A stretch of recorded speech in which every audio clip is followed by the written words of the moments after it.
Boa noite, meus irmãos. Nós estamos nos preparando aqui para a nossa live das 18 horas, começará daqui a pouco. Então, você tem alguns minutinhos aí para ir convidando as pessoas que estão próximas a você ou pessoas distantes. Copia o link, joga no WhatsApp, divulga a palestra da nossa igreja. Daqui a pouco, 18 horas, a gente vai estar dando início, tá bom? Então, vou deixar aqui a página já aberta, você pode comentar aí, ficar à vontade. E às 18 horas, a gente vai estar dando início.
Boa noite, meus irmãos. Agora sim, estamos dando início à nossa live das 18 horas.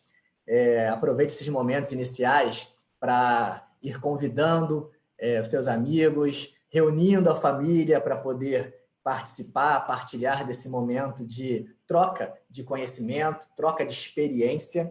O tema de hoje é um tema bem propício ao momento que estamos atravessando, quando refletiremos acerca de finanças, sobre o tema uma igreja financeiramente e emocionalmente saudável nesse período de pandemia que estamos atravessando. Então, a gente vai ter algumas orientações importantíssimas para planejarmos, pensarmos a nossa caminhada financeira durante esse momento. Por isso, eu gostaria de chamar o nosso irmão, nosso seminarista, Rodrigo Menezes. O Rodrigo Menezes convidou, né, o nosso irmão que estará partilhando aqui o seu conhecimento e a sua experiência nessa noite. Então, eu gostaria que o Rodrigo Menezes apresentasse o nosso irmão. Após apresentar, Rodrigo, já passa a palavra direto para o nosso convidado dessa noite. E eu já aviso aos irmãos que seguiremos a mesma prática das outras lives. O convidado terá um tempo para expor o tema. Enquanto ele está argumentando, vocês podem colocar nos comentários as suas perguntas, as suas dúvidas, ou também as suas experiências, para que possa somar ao nosso diálogo aqui. Então, enquanto o nosso convidado estiver trazendo as informações, você coloca as suas perguntas, a sua contribuição nos comentários, e quando ele terminar, nós teremos um tempo aqui de interação com você, com as suas perguntas. Então, sejam todos muito bem-vindos. Você, membro da Igreja Batista no Andaraí, você que é um amigo da igreja, que não é membro, mas tem acompanhado as nossas atividades pelas redes sociais nesse período, sejam todos bem-vindos. Esperamos que essa live possa abençoar a sua vida. Então, Rodrigo Menezes, apresente, por gentileza, para os nossos irmãos, o nosso ilustre convidado desta noite. Boa noite, meus irmãos. Graça e paz do nosso Senhor Jesus Cristo. É um prazer estar aqui essa noite e poder contar com a presença ilustre do nosso irmão Marlon, que é membro da Igreja Batista Missionária do Maracanã, o qual eu e a Aline tivemos o prazer de conhecer durante o curso de casais. Foi um prazer conhecer o Marlon e tenho certeza que vai falar com muita propriedade e vai nos ajudar muito nesse momento. O Marlon, ele é o contador da Igreja Missionária do Maracanã, ele é formado em atuária e está mestrando nesse momento na área de economia. Então, é uma pessoa com muita qualidade de informação, tem um embasamento muito grande e acredito que vai acrescentar muito na realidade não só da igreja, mas nossa também, nesse momento de pandemia que estamos vivendo. Dúvidas como é o momento certo para investir, não é? O que eu faço com o dinheiro que eu tenho guardado? Eu tenho pouco recurso, como trabalhar nesse momento? Tenho certeza que o irmão Marlon vai poder nos ajudar e trazer orientações para todos nós. Marlon, faça uso da palavra e nos abençoe com todo o conhecimento que você tem. Muito obrigado, Rodrigo. Muito obrigado, pastor. Obrigado pelas palavras e agradeço pelo convite, porque sempre, para mim, é um momento muito especial poder compartilhar com os irmãos. Já tive aí o prazer de estar na própria PIB do Andaraí, no Andaraí, para um evento da igreja, e para mim foi muito prazeroso esse momento, e acredito que vai ser também agora muito prazeroso também. Me permite, eu vou compartilhar aqui na tela o material que eu preparei, só um instantinho.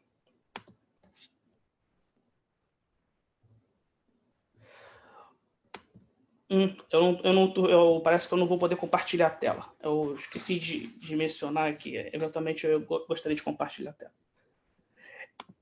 Está dizendo que o host desabilitou o compartilhamento de tela. Rodrigo, na parte de segurança, no lado esquerdo tem uma opção para você habilitar compartilhamento para os convidados. Desculpa, eu não mencionei isso antes. Mas eu posso começar enquanto a tela é compartilhada. Bem, para mim, finanças é um assunto que envolve sempre olhar para o futuro, né? Porque a gente é uma forma de se preparar para os desafios que a gente enfrenta durante a vida. E esses desafios, eles vêm em vários momentos e especialmente, ele se apresenta no momento, né, de velhice, porque as pessoas têm mais dificuldade, é natural as pessoas terem mais dificuldade com a sua saúde, precisarem de mais tratamentos médicos, mais remédios. É natural também ter uma perda de renda. É muito comum as pessoas elas se aposentarem e receberem menos do que elas viveram durante a vida toda. Às vezes é necessário também as pessoas elas ajudarem seus filhos, seus netos, que algumas vezes não tiveram muita sorte, e às vezes essa pessoa ela conseguiu juntar algum dinheiro, conseguiu ter alguns recursos, ela acaba ajudando familiares. Então é sempre um momento muito difícil. E finanças ajuda a gente a pensar, mas não é só esse momento, né? A gente tem outros momentos, como dificuldades durante a própria vida. Há momentos que a gente tem que fazer planos, então a gente vai planejar, por exemplo, se casar, para quem é jovem, né? Vai se planejar comprar uma casa própria.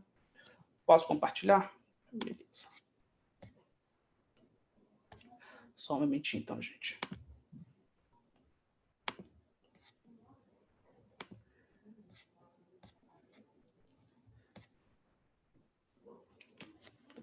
Enquanto eu vou compartilhando aqui, eu vou continuando falando. Então, é importante para as pessoas se prepararem para o futuro, elas pensarem em finanças.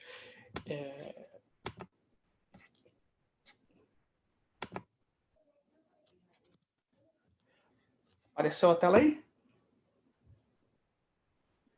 Apareceu sim. Beleza.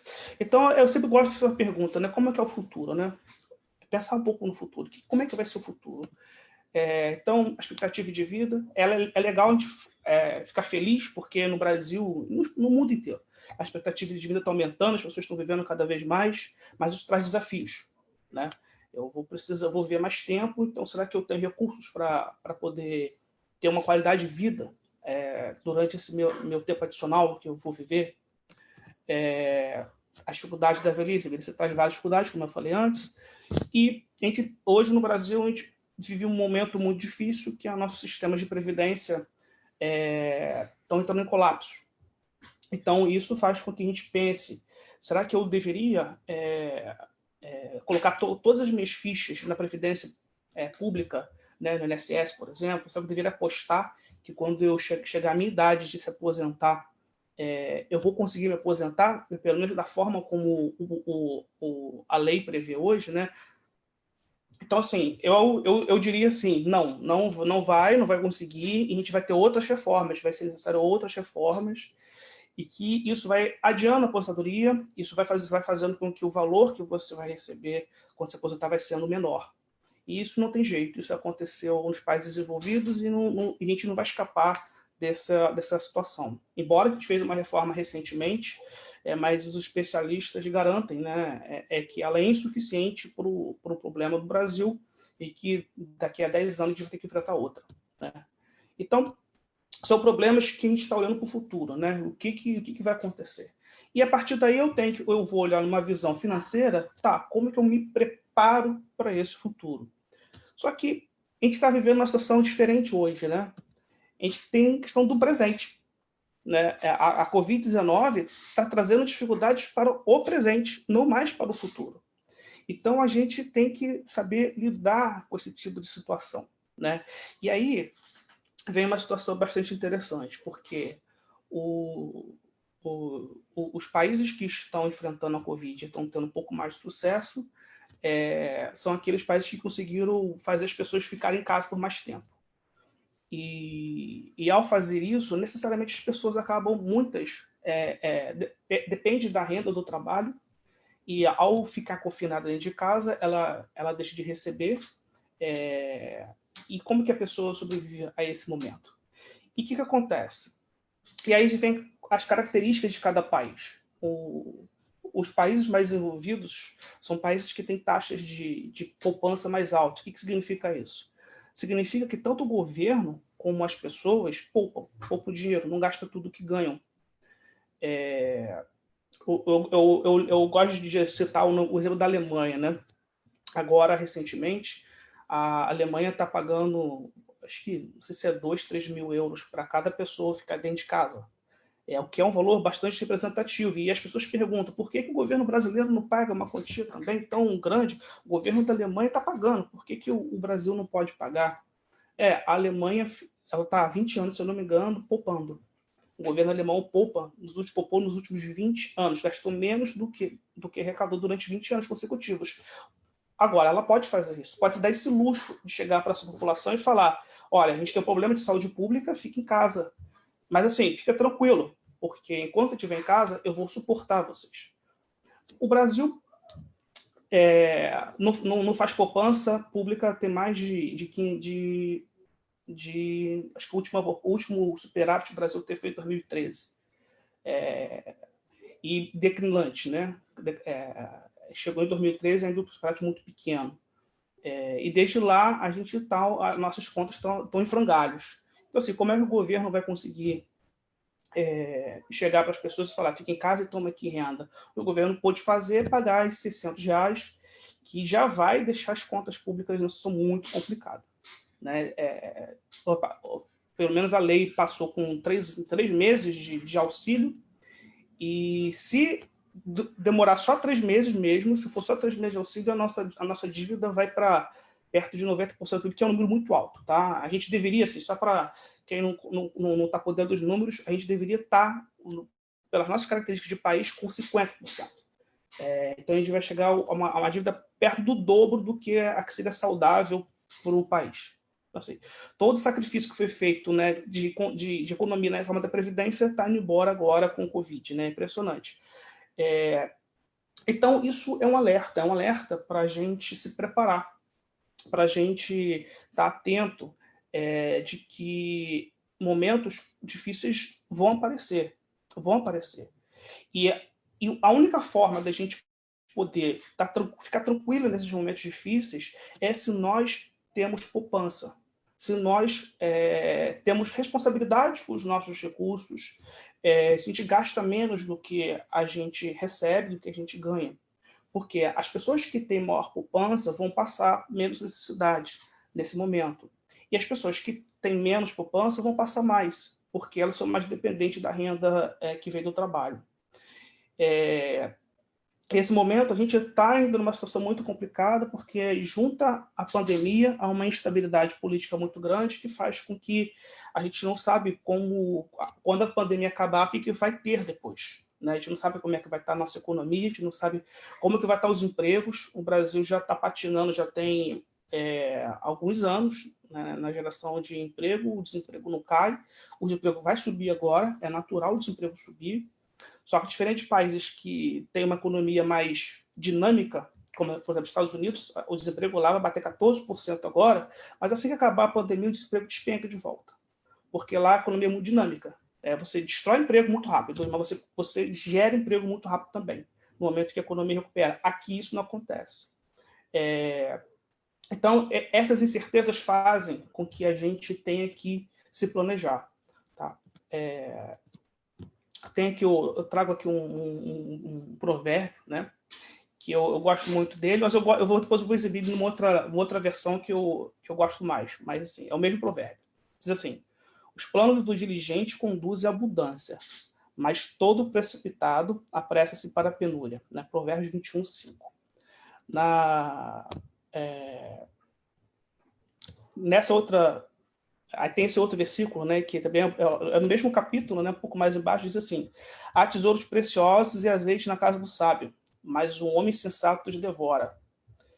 Mas numa outra versão, que é esse que está falando da outra versão, diz assim: o homem sensato tem o suficiente para viver na riqueza e na fartura, mas o insensato, porque gasta... o sensato não, porque gasta tudo o que ganha.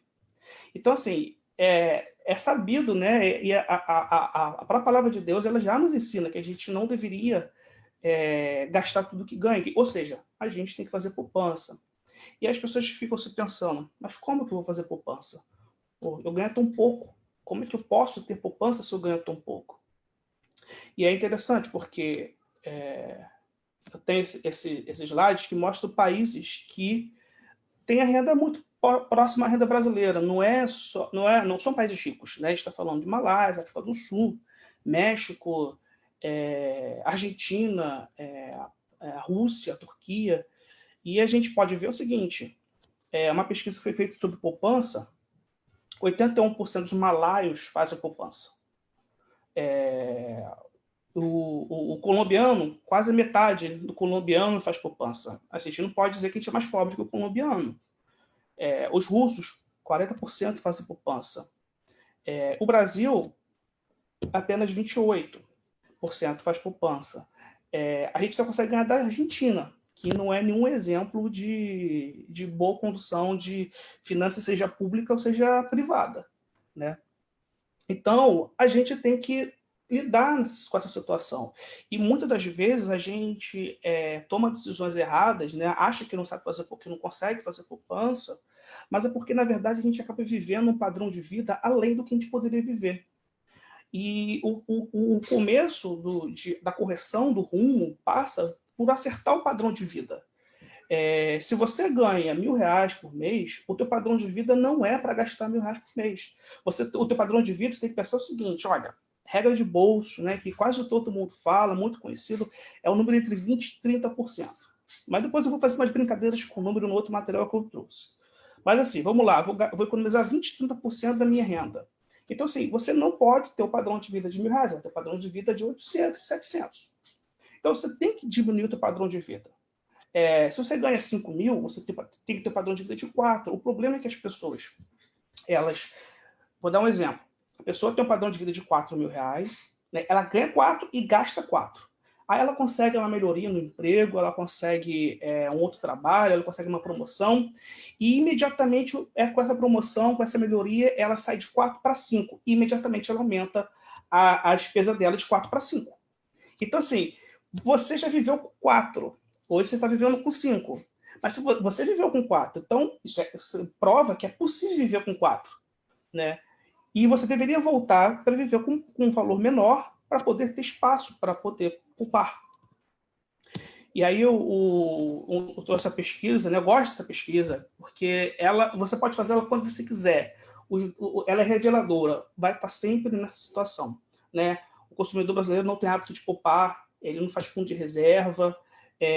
Se ele recebesse um valor, por acaso, uma herança, por exemplo, ele gastaria tudo em alguma coisa, e a última coisa que ele pensaria seria em poupar.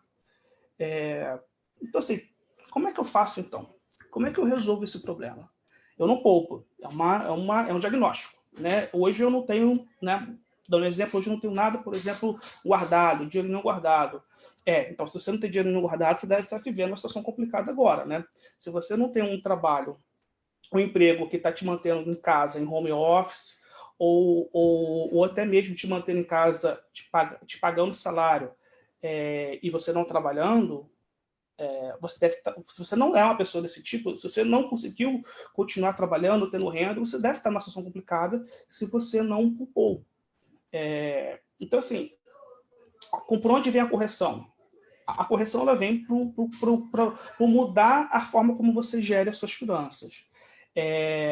Infelizmente, agora, no meio da pandemia, se você não tem poupança e você ficou sem renda, infelizmente não tem muito o que fazer.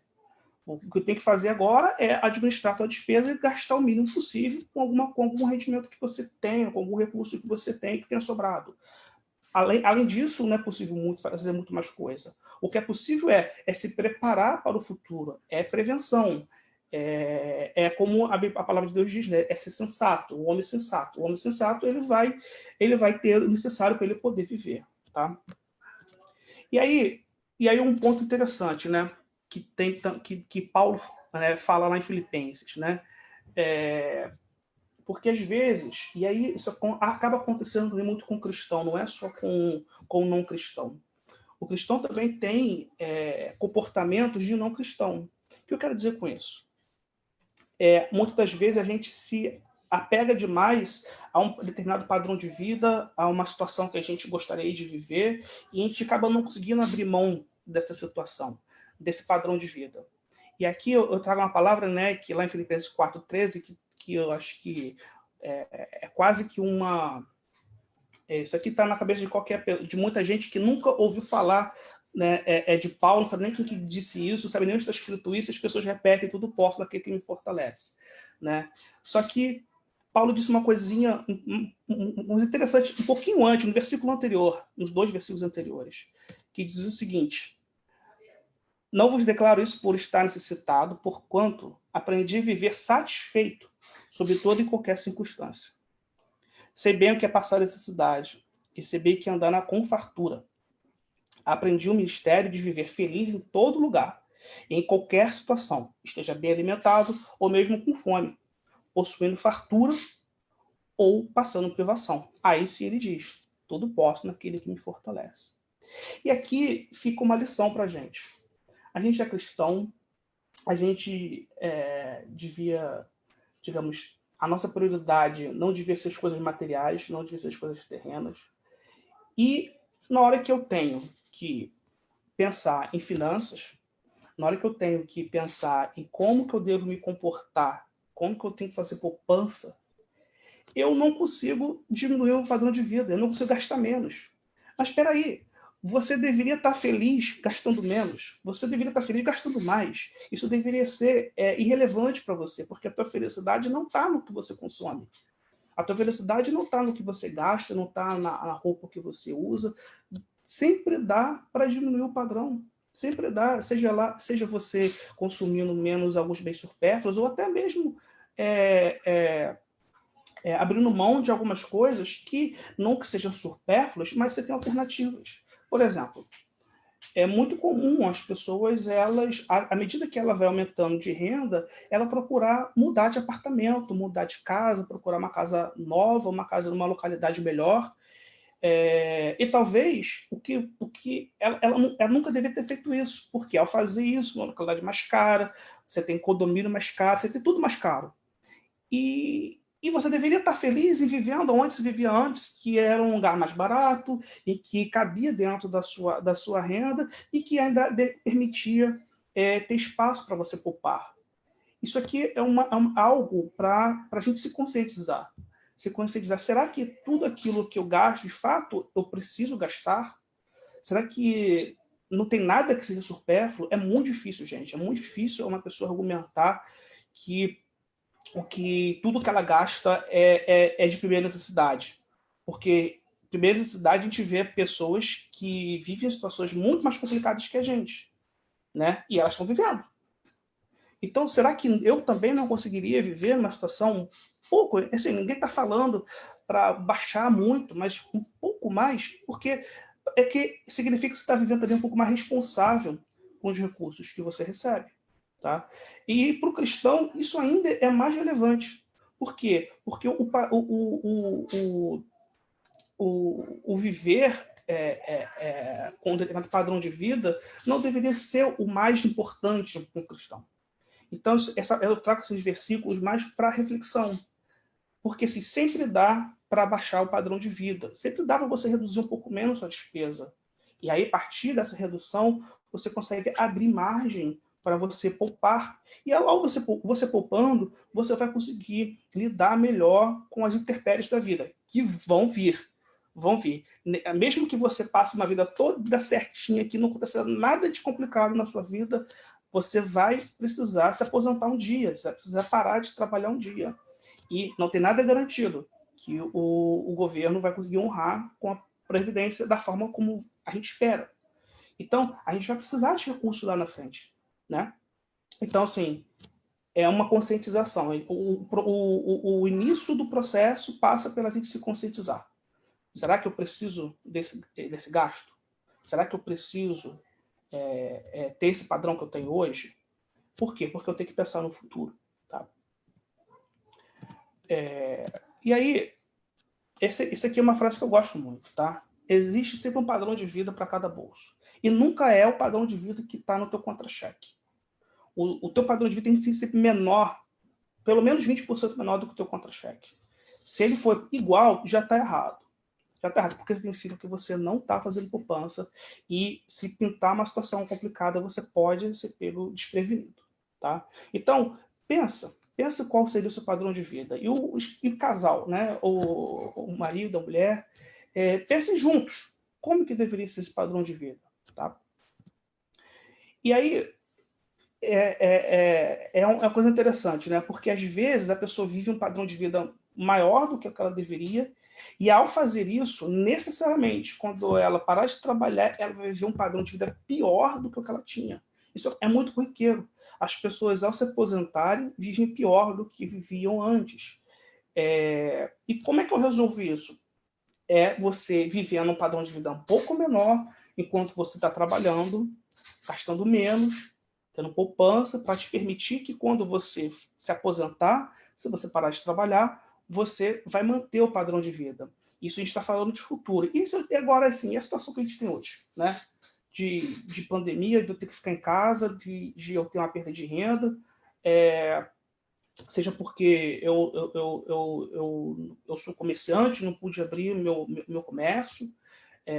Como é que eu lido com essa situação? A poupança também serve para essa situação. Você deve ter poupança pensando no curto prazo, pensando em situações desse tipo, que a gente chama de poupança emergencial, e poupança pensando em objetivos de longo prazo, que inclui também a aposentadoria. E aí são os objetivos. Você tem que pensar nos objetivos. Você tem que começar por aqui. O que eu quero? Eu quero ter uma vida tranquila.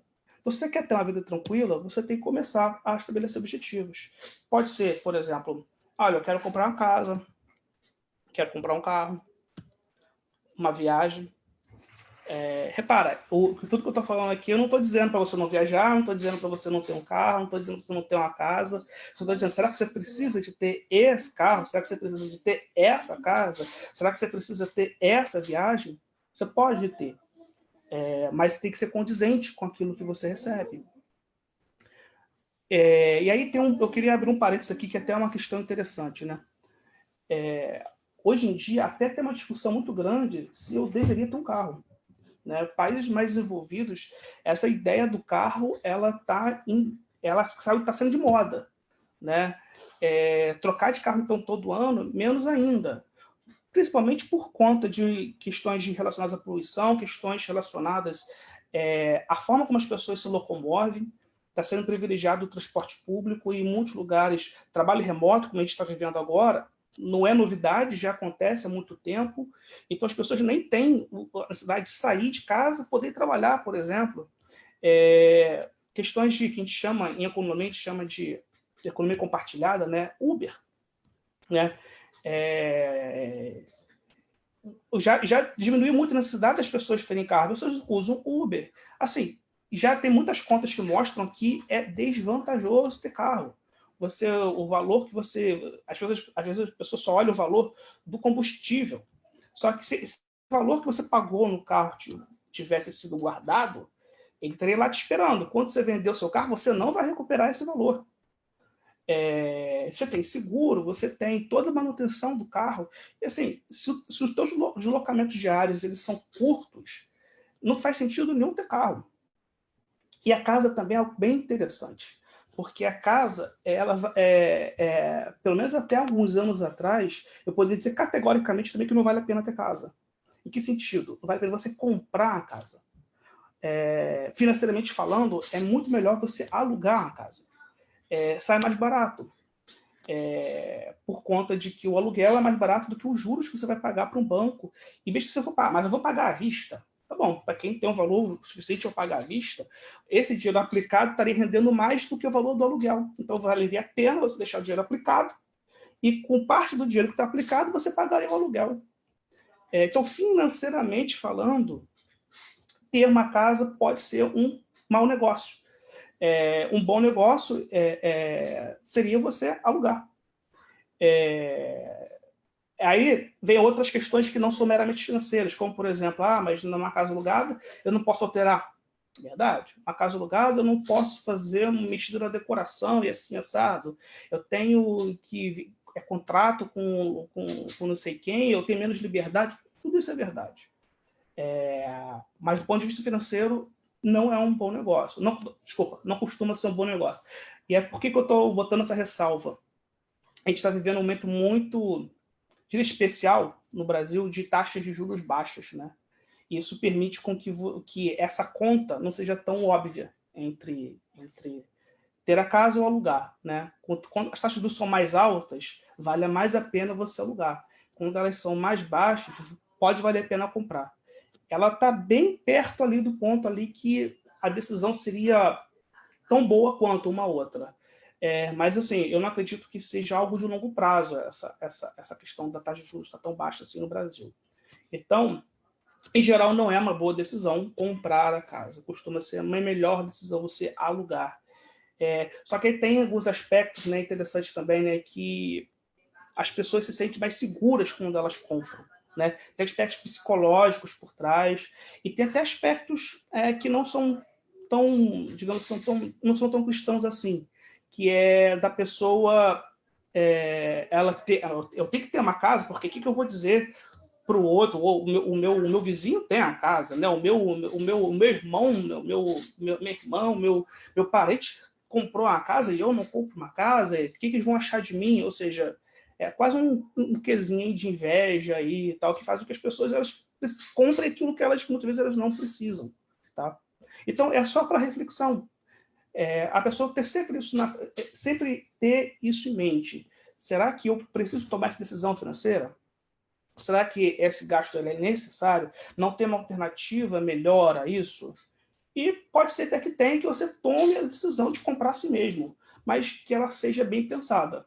Você pode tomar a decisão de comprar uma casa, mas que seja bem pensada, sabendo de que talvez seja melhor meramente alugar. Tá? Então, assim, você começa como? Estabelece o seu objetivo. O que você quer? A partir do momento que você estabelece um objetivo, fica mais fácil de você se motivar a fazer sua poupança. E aí, a poupança também para reserva. Então, assim, se você não tem uma reserva, o teu primeiro objetivo tem que ser esse. E para aqueles que têm dívida, o primeiro objetivo tem que ser pagar a dívida. Porque não tem poupança melhor do que pagar a própria dívida que você já tem. Porque a tua dívida, ela com certeza está pagando mais juros do que você receberia se estivesse deixando o dinheiro guardado. Então, faz mais sentido você se motivar para pagar essa dívida. É a primeira coisa que você tem que fazer. Paga a dívida. Segunda coisa, constitui uma reserva. Depois disso, você estabelece algum objetivo de longo prazo. Tá? Então, descubra o seu padrão de vida. Como é que eu faço isso? É fácil. Isso não é nada complicado. Você pega o valor que você ganha por mês, tira pelo menos 20%, e aí você vai saber quanto de fato você pode gastar. Mais que você não pode gastar. Mas e se eu já gasto mais que isso?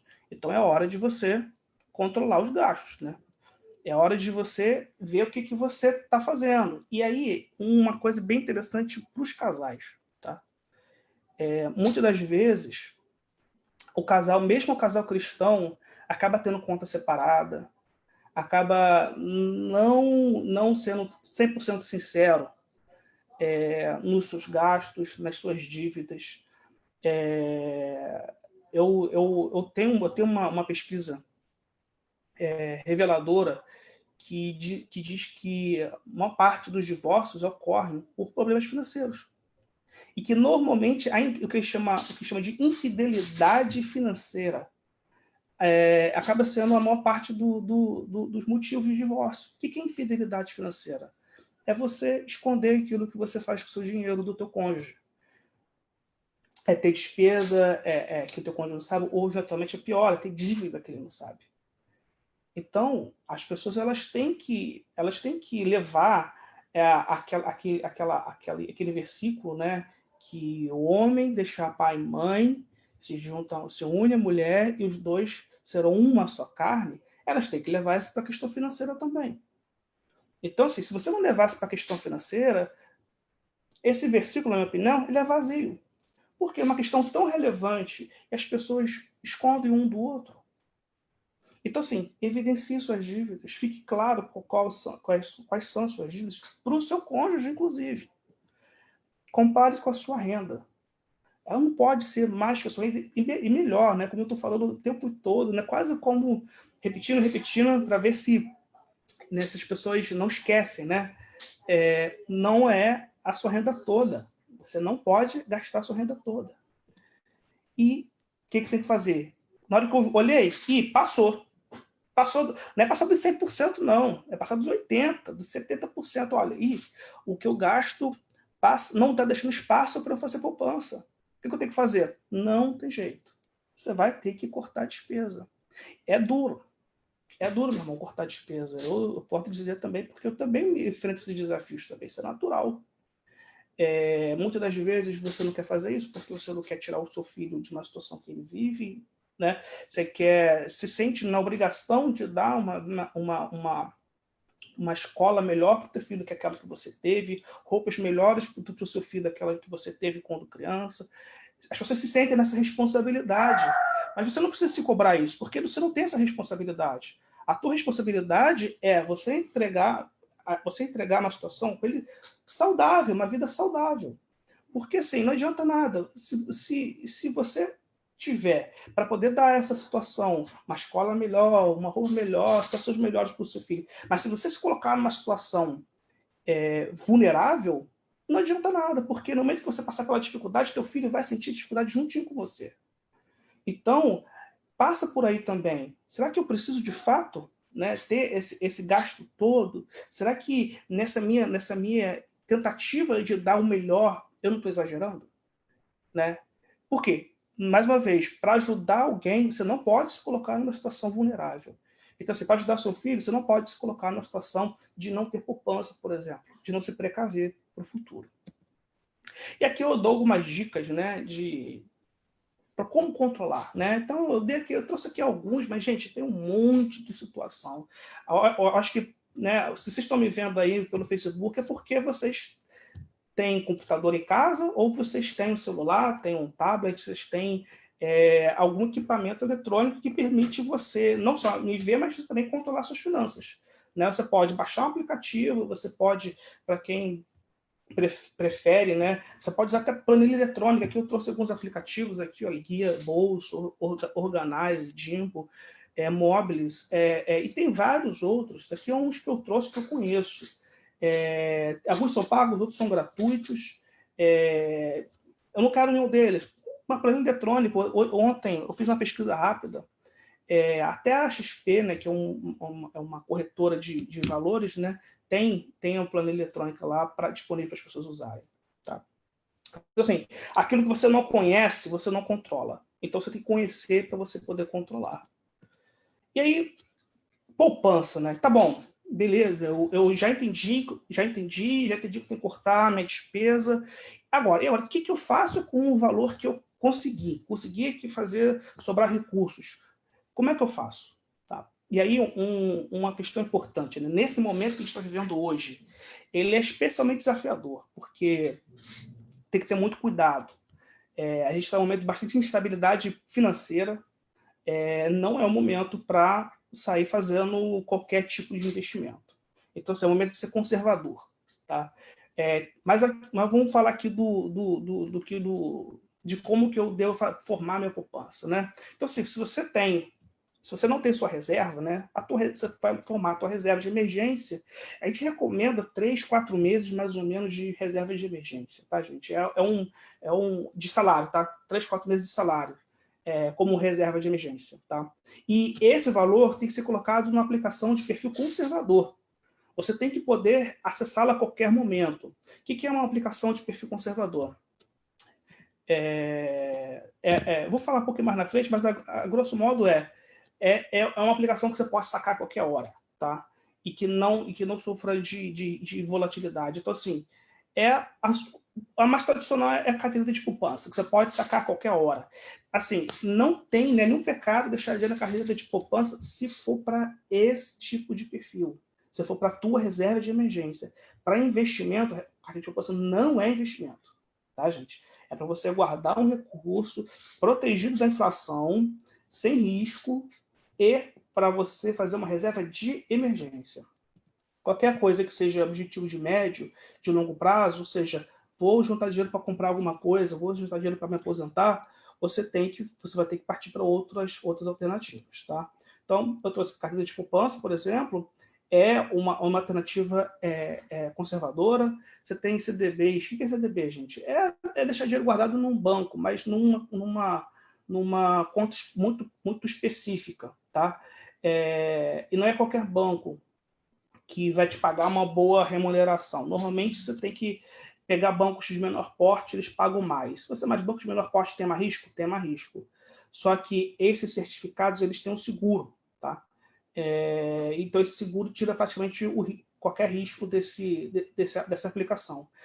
Eles pagam uma boa remuneração, só que tem um inconveniente, que é de que você vai ter uma boa remuneração em depósitos que vai ter que ficar preso durante 2, 3 anos.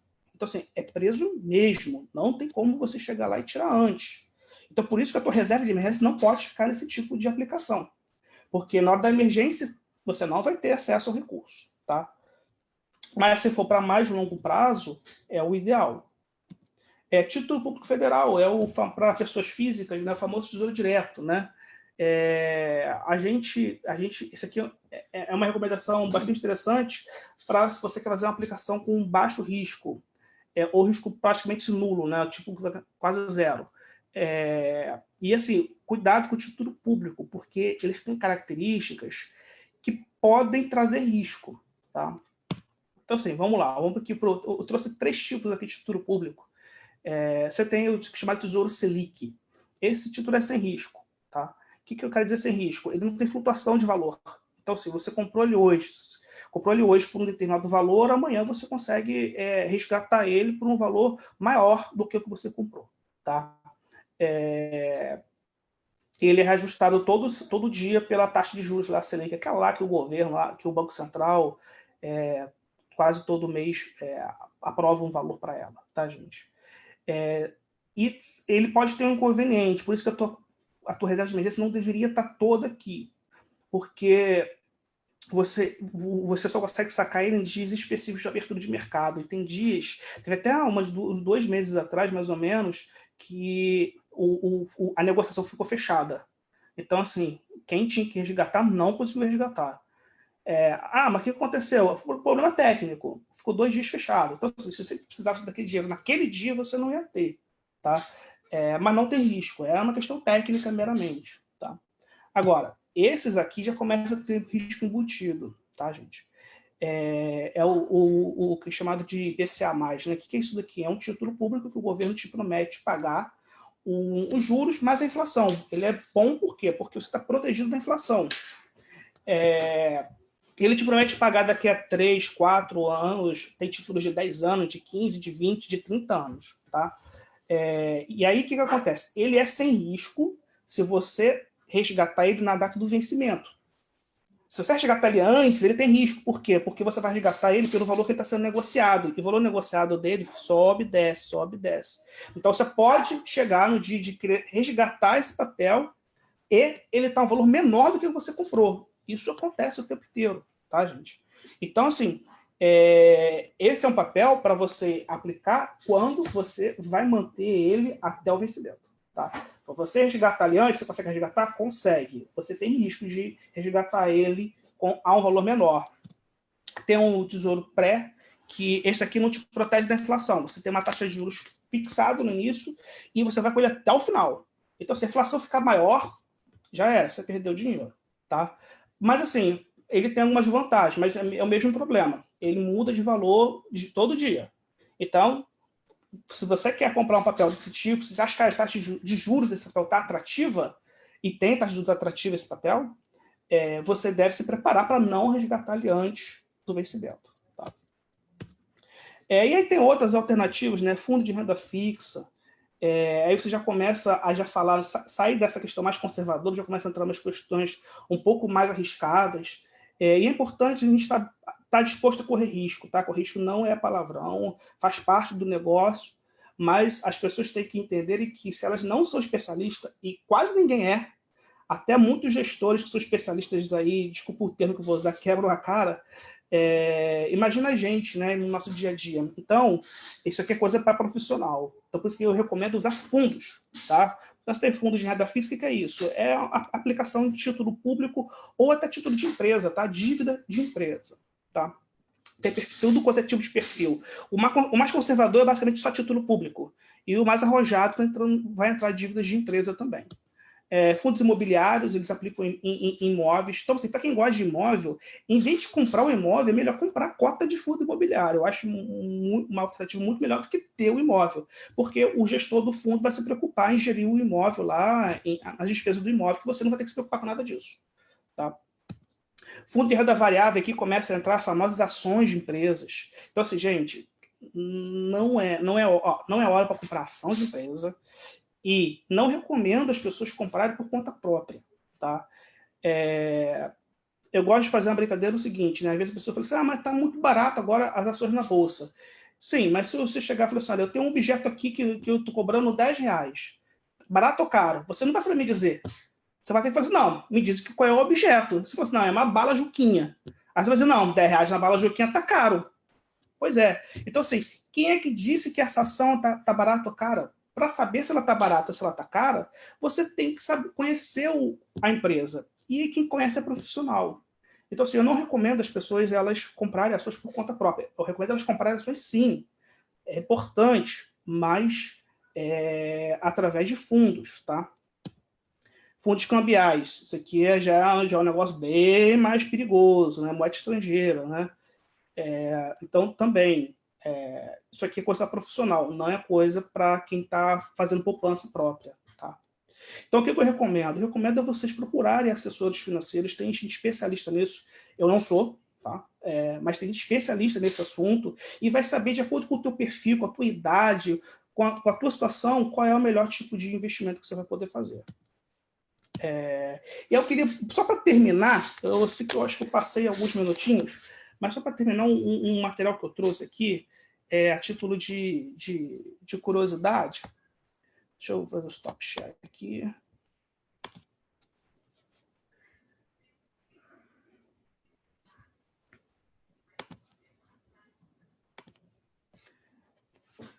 Aqui, ó. Eu preparei esse material aqui, é o seguinte, né? E aí, para terminar nosso assunto hoje.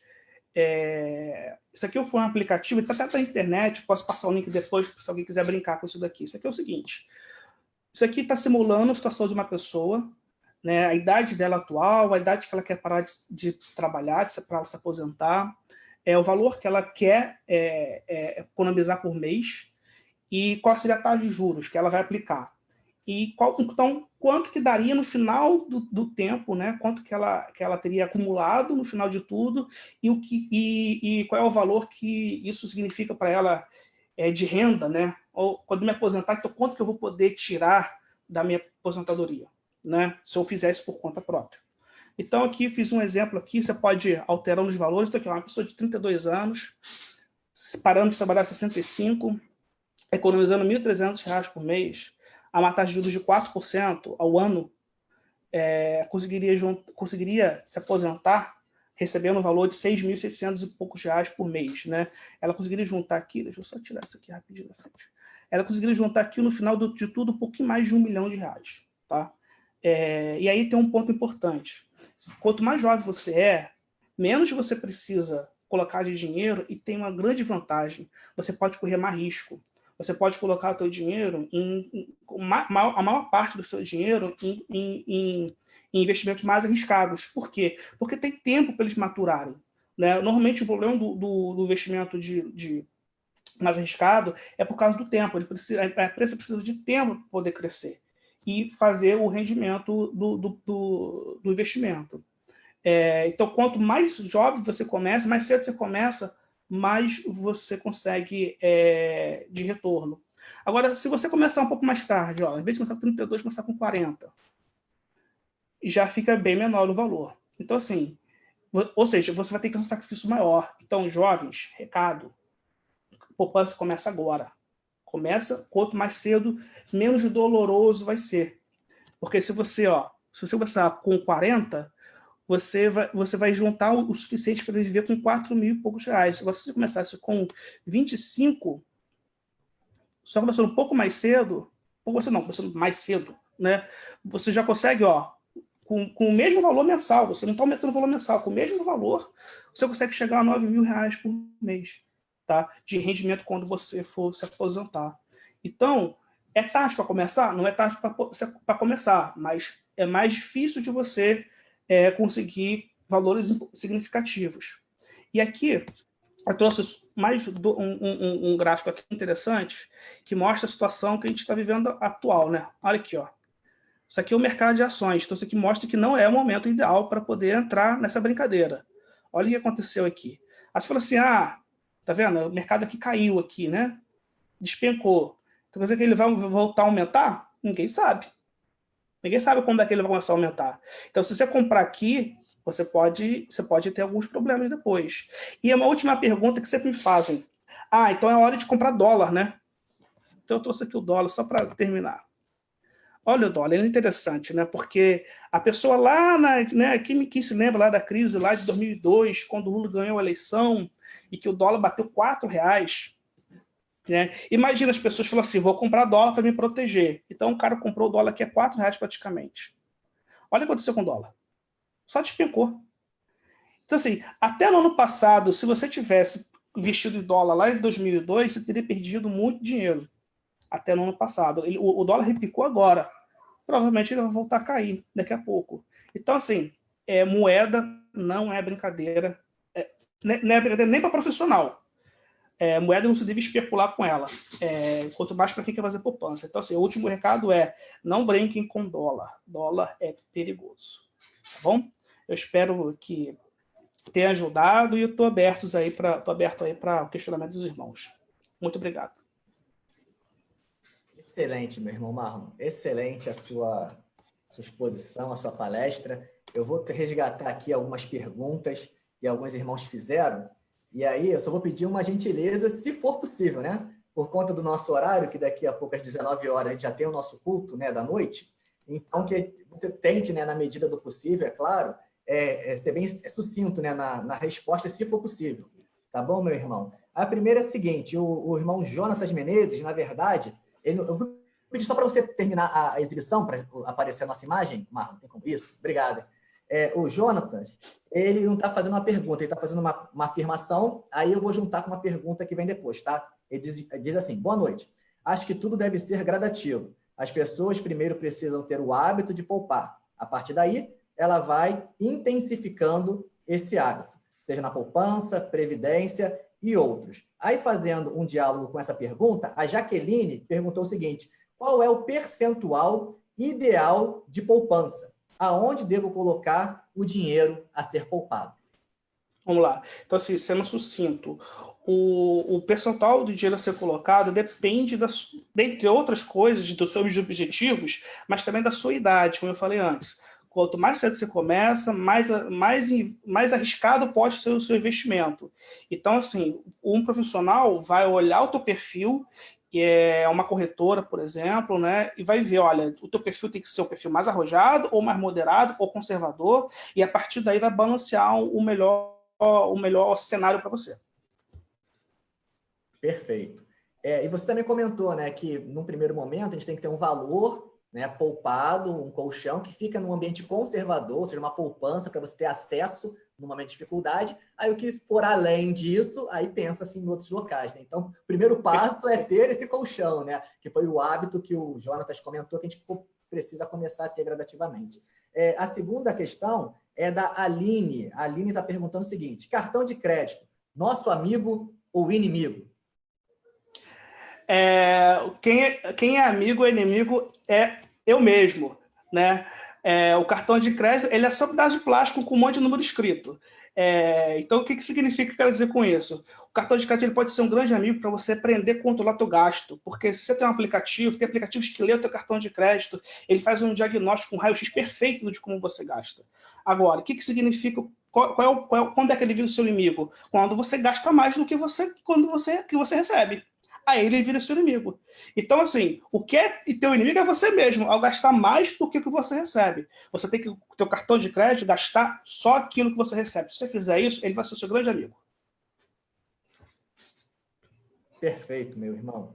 A Jaqueline fez outra pergunta aqui, sobre o Tesouro Selic. Ela faz uma afirmação e depois a pergunta, e aí eu passo para o irmão a questão. O Tesouro Selic tem liquidez diária, está afirmando aqui a Jaqueline. Não entendi quando mencionou que o Tesouro Selic prende o dinheiro. Tem situações que a negociação é fechada, tá?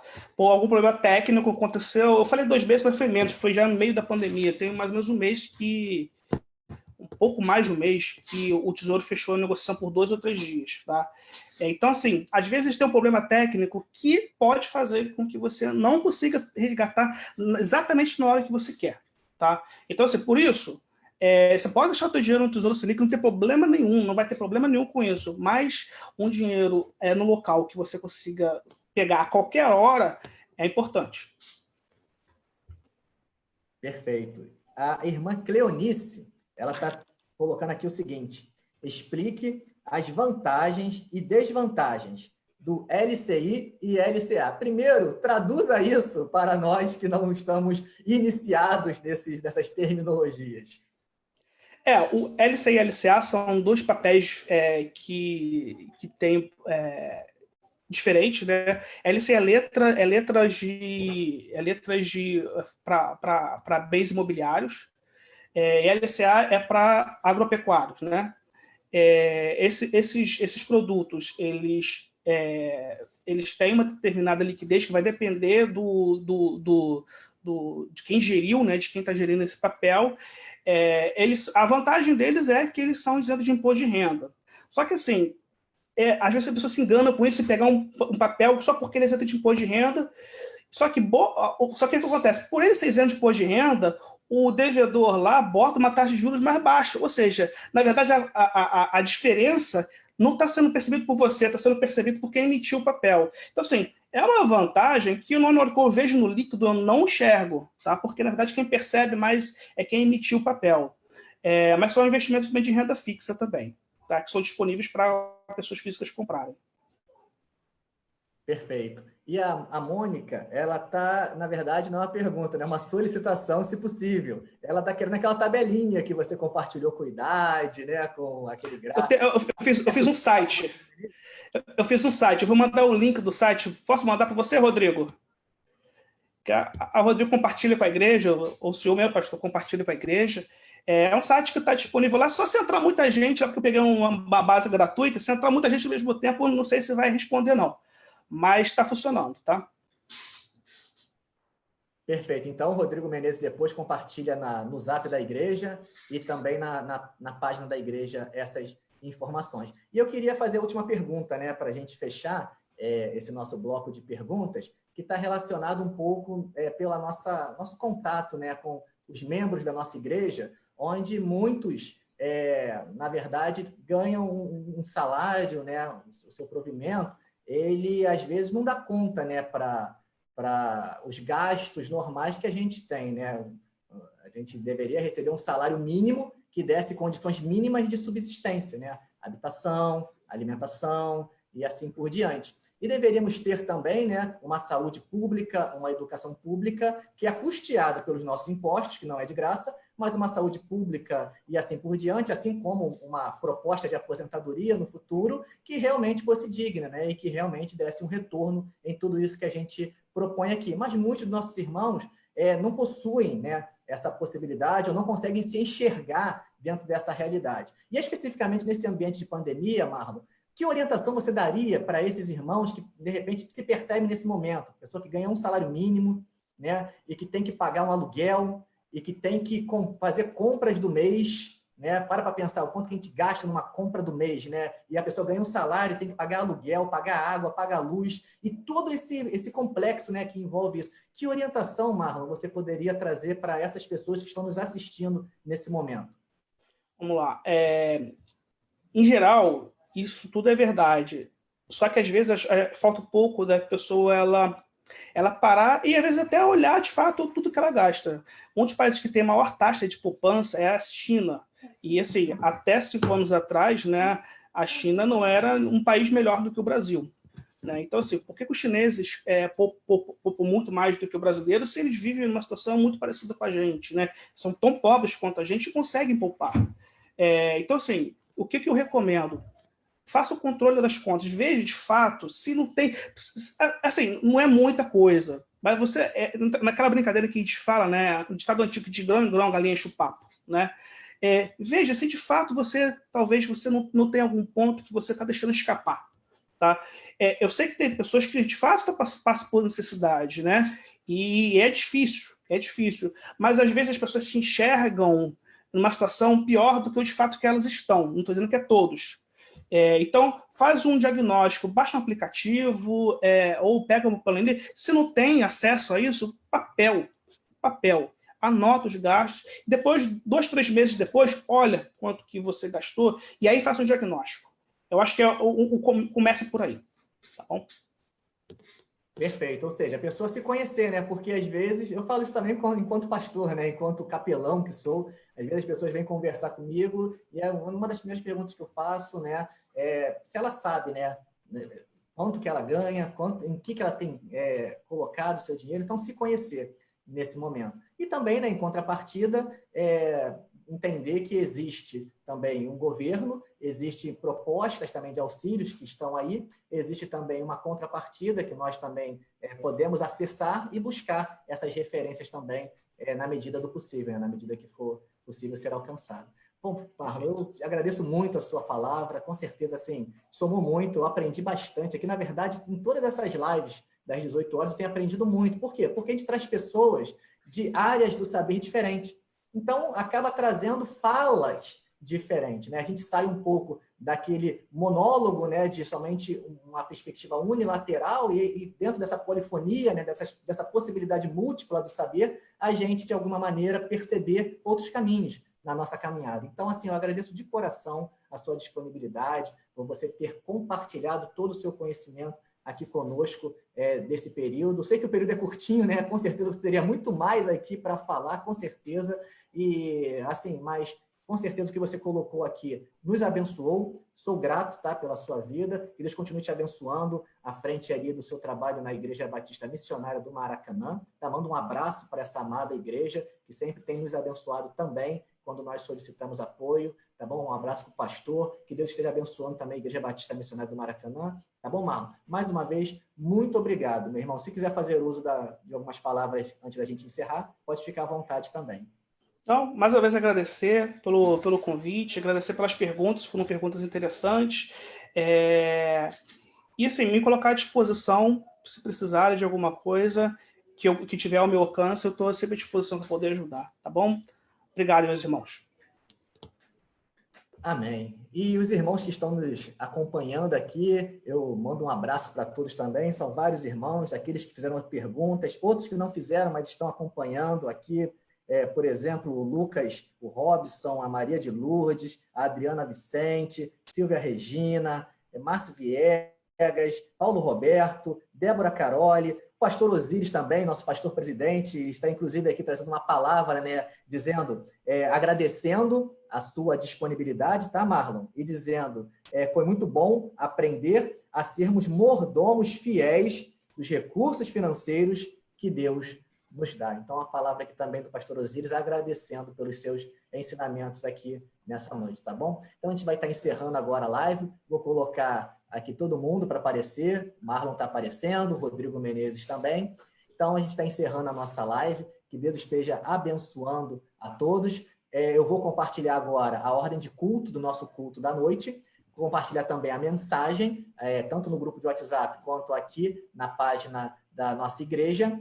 E semana que vem, nós continuaremos nesse mesmo horário, 18 horas, trazendo profissionais de outras áreas, falando sobre esse momento que estamos atravessando de isolamento social, de pandemia, e dando a sua contribuição a partir do seu conhecimento, a partir da sua formação, tá bom? Marlon, mais uma vez, muito obrigado. Deus abençoe, meu irmão Rodrigo Menezes, muito obrigado pela sugestão de convidar o Marlon, e que Deus também continue te abençoando à frente do Ministério de Casais da nossa igreja, tá bom, Rodrigo Menezes? Tanto você quanto sua esposa, assim como sua família, tá bom? Que Deus a todos abençoe, fiquem na paz, e agora culto da noite, tá bom? Fiquem na paz, meus irmãos. Tchau, tchau.